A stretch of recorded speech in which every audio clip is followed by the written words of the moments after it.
Welcome back to Sorghum Harvest Update Series powered by Kansas Grain Sorghum Commission. I'm Mindy and today I'm chatting with Jon Berning, who serves as District 2 Commissioner. Thank you for joining me, Jon. To start off, could you briefly introduce yourself? We are Berning Farms. I'm a fifth-generation farmer in Scott City, Kansas. We've been raising sorghum since the mid-'90s. I can actually remember the first field we put it on, and it did pretty well then into the wheat stubble, and we've just been doing it ever since and growing more acres of it.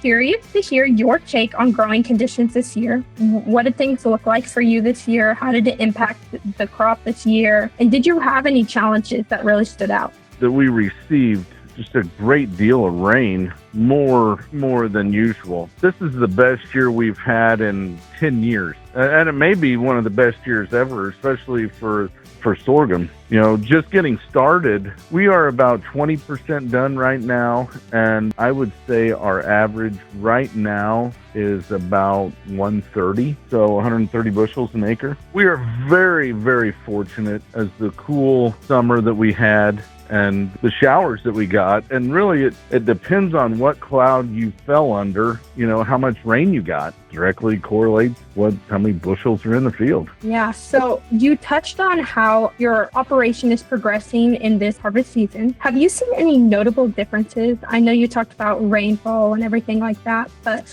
have you seen any other differences that have really stood out for you? Not really. Like I said, it just depends on what cloud you fell under whenever you had showers. Do you have any yield predictions so far on what you're seeing? Gosh, if we could stay at that overall average for the farm at 130, that would be awesome. But, there's going to be some lower than that and hopefully some higher. So I know you've talked on how this year's compared to previous years. Have you seen any true differences, like big significant changes having to be done on your operation this year? Yet again, fortunate maybe that some of these herbicides work better on the Palmer amaranth this year.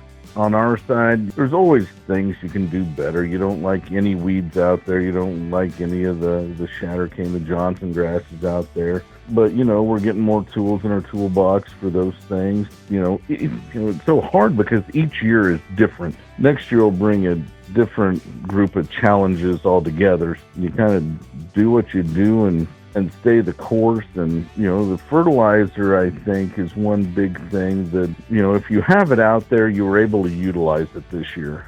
So shifting gears a little bit, so with major sorghum end users nearby, including like ethanol plants, feedlots, and New Life's market, how have these diverse markets shaped the demand and value for sorghum in your area?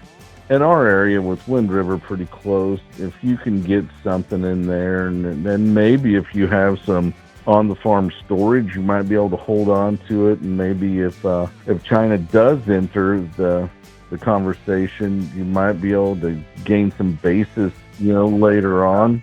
But if China enters the conversation, you guy might be able to get some of that, participate in some of that on down the road. But, as of now, there's just so much out there that, piles on the ground everywhere, and the basis just keeps growing. So actually, that's all we have for today. But thank you for tuning into Sorghum Harvest Update Series, and we'll see you next time.